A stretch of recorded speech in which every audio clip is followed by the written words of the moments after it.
ஆண்டவர் உங்களோடு இருப்பாராக.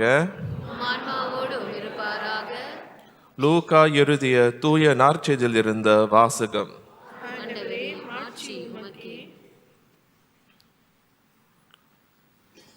அக்காலத்தில் கூட்டத்தில் இருந்த ஒருவர் இயேசுவிடம், போதகரே, சொத்தை என்னோடு பங்கிட்டு கொள்ளுமாறு என் சகோதரருக்கு சொல்லும் என்றார். அவர் அந்த ஆளை நோக்கி, என்னை உங்களுக்கு நடுவராகவோ பாகம் பிரிப்பவராகவோ அமர்த்தியவர் யார் என்று கேட்டார். பின்பு அவர் அவர்களை நோக்கி, எவ்வகை பேராசைக்கும் இடங்கொடாதவாறு எச்சரிக்கையாய் இருங்கள். மிகுதியான உடைமைகளை கொண்டிருப்பதால் ஒருவருக்கு வாழ்வு வந்துவிடாது என்றார். அவர்களுக்கு அவர் ஓர் உவமையை சொன்னார். செல்வனாய் இருந்த ஒருவனுடைய நிலம் நன்றாய் விளைந்தது. அவன், நான் என்ன செய்வேன்? என் விளைபொருள்களை சேர்த்து வைக்க இடமில்லையே என்று எண்ணினான். ஒன்று செய்வேன், என் களஞ்சியங்களை இடித்து இன்னும் பெரிதாக கட்டுவேன். அங்கு என் தானியத்தையும் பொருள்களையும் சேர்த்து வைப்பேன். பின்பு, என் நெஞ்சமே, உனக்கு பல்லாண்டுகளுக்கு வேண்டிய பலவகை பொருள்கள் வைக்கப்பட்டுள்ளன. நீ ஓய்வீட உண்ட குடித்த மகிழ்ச்சியில் திளைத்திட என்ன சொல்வேன் என்று தனக்குள் கூறிக்கொண்டான். ஆனால் கடவுள் அவனிடம், அறிவிலியே, இன்றிரவே உன் உயிர் உன்னை விட்டு பிரிந்துவிடும். அப்பொழுது நீ சேர்த்து வைத்தவை யாருடையவையாகும் என்று கேட்டார். கடவுள் முன்னிலையில் செல்வம் இல்லாதவராய் தமக்காகவே செல்வம் சேர்ப்பவர் இத்தகையோரே. இது கிறிஸ்து வழங்கும் நற்செய்தி.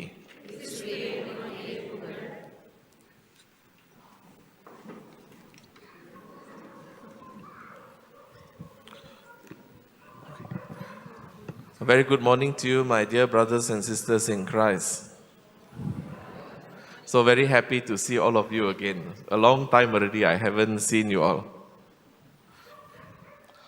அன்பார்ந்த இறை மக்களே, உங்கள் அனைவருக்கும் காலை வணக்கம். மிக நாட்களுக்கு பிறகு உங்களை மீண்டும் சந்திப்பதில் மிக்க மகிழ்ச்சி. So today in the gospel we have a very simple message. I think even without me explaining, we know already what is Jesus trying to teach us.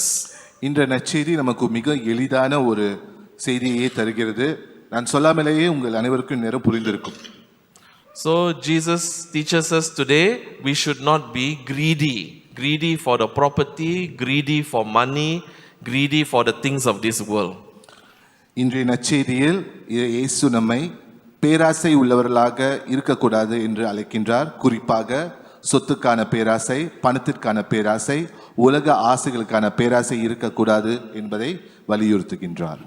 And so as Christians, we know even we have all the money, we have all the property, we have everything we need, doesn't mean we will be happy, doesn't mean we will have peace, doesn't mean we are safe in our life. நாம் கத்தோலிக்கராகிய நாம் நிறைய பணம், நிறைய சொத்து, நிறைய உலக ஆசைகள் இருந்தாலும் நாம் மகிழ்ச்சியாகவும் அமைதியாகவும் திடமாகவும் இருப்போம் என்பதில் உறுதி இல்லை. But for many people in the world, especially those who don't believe in God, that is all they have. Only these things give meaning to their life, but not for us who believe in God. இந்த உலகில் கடவுளை நம்பாதவர்களுக்கு இந்த சொத்து பணம் மட்டுமே மகிழ்ச்சியை தரும் என்று நம்புகிறார்கள். ஆனால் கடவுளை நம்பும் நமக்கு இவை அனைத்தும் மகிழ்ச்சியையோ அமைதியோ தரப்போவதில்லை.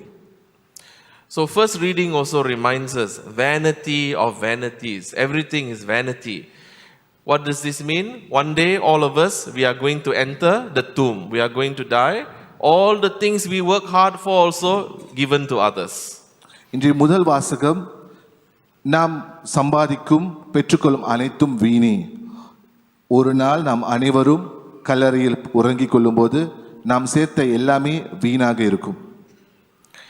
And then in the second reading, St. Paul tells us that for us, Christ must be everything and he must be in everything.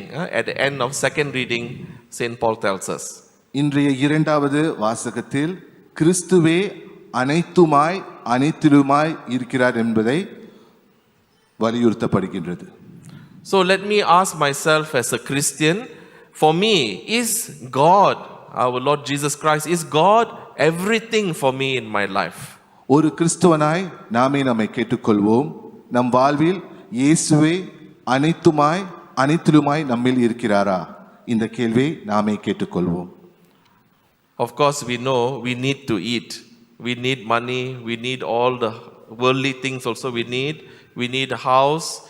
If not, even we want to serve God also might be difficult.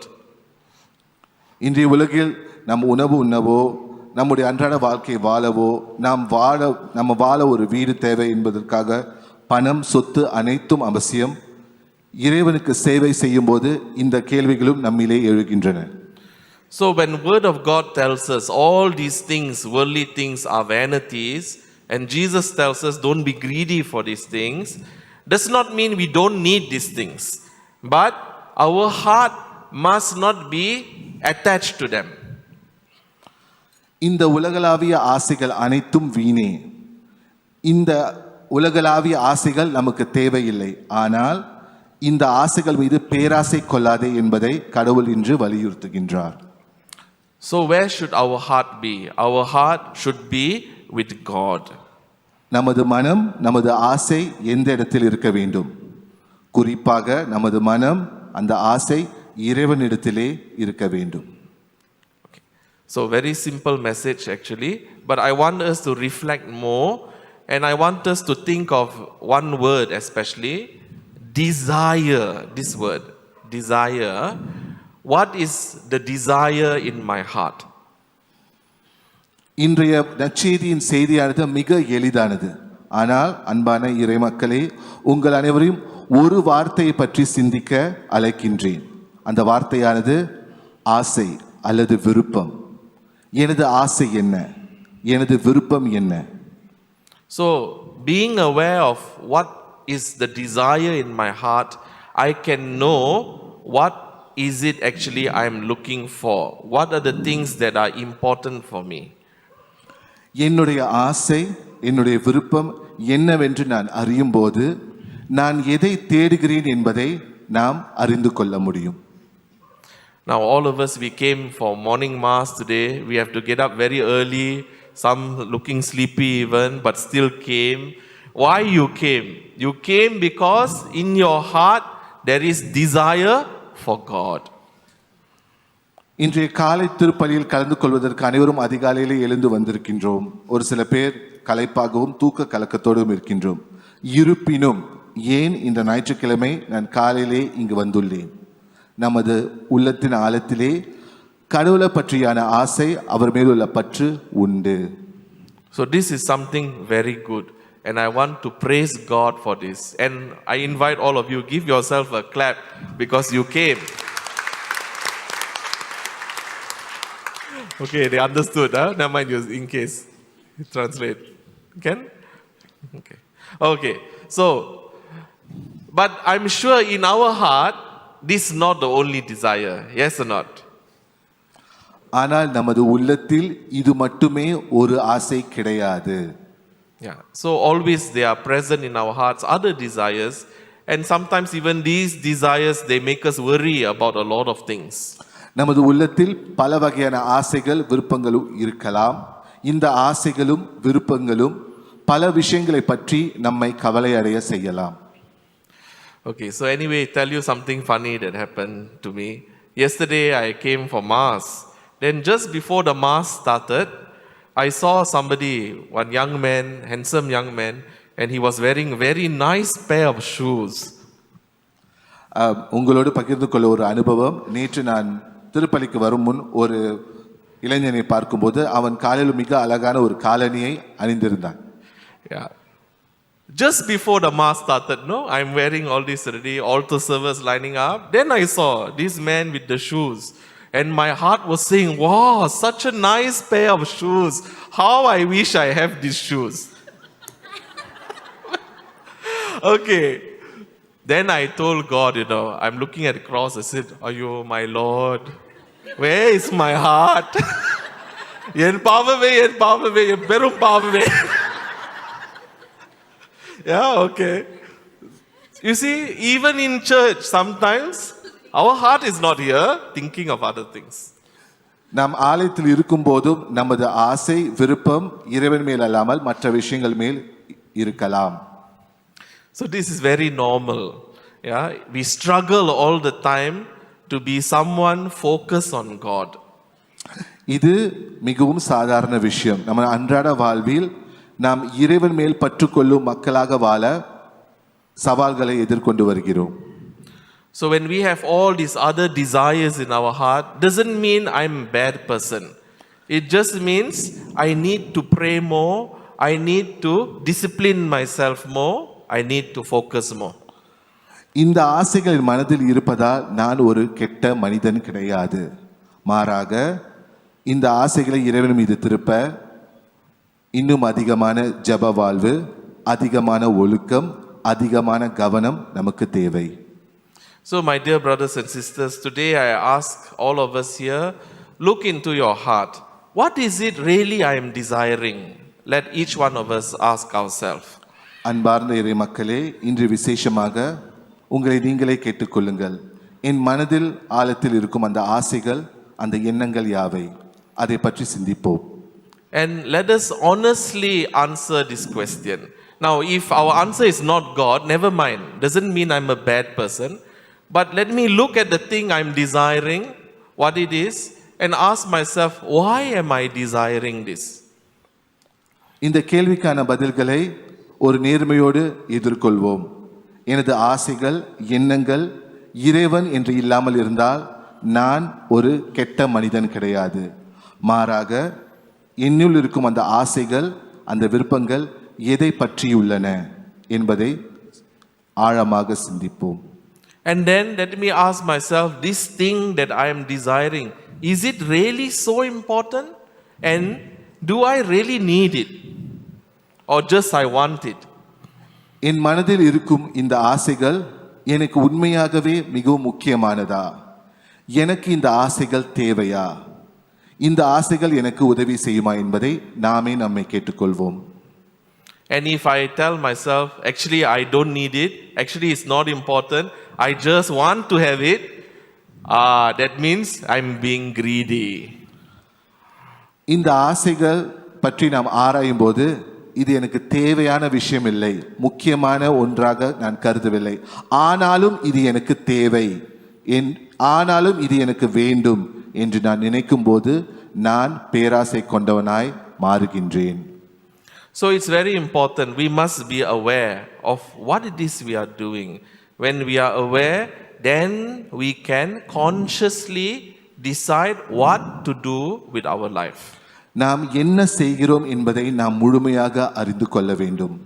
அப்போதுதான் முழு மனதோடு அடுத்து என் வாழ்வில் நான் என்ன செய்ய வேண்டும் என்பதை பற்றி நான் சிந்திக்க முடியும். Okay, so I think you got my point. The things that are important, this is what we should desire. The things that we need, okay, we should go after them. But things that are not important, they are just wasting our time, and in the end, they will not bring us happiness. எனக்கு எது மிகவும் முக்கியமானதோ அதை பற்றிய ஆசை என்னுள் இருக்கலாம். எனக்கு எது தேவையோ அந்த ஆசையை பற்றி நான் சிந்திக்கலாம், அதை நோக்கி ஓடலாம். ஆனால் எனக்கு எது தேவையில்லையோ, எது முக்கியம் இல்லையோ அதை விட்டுவிடலாம். So today also, last thing I want us to remember, don't forget God in your life. He is most important, and yes, each one of us, we need Him in our life. இறுதியாக நம் வாழ்வில் இறைவன் அதிமுக்கியமான ஒருத்தராக இருக்க வேண்டும். நமக்கு அவருடைய பிரசன்னம் நம் வாழ்வில் கட்டாயம் தேவை. And with trust in our heart, our trust in God, today when we pray the Lord's Prayer, the Our Father, let us pray very meaningfully from our heart, really desiring God and everything that God wants for us.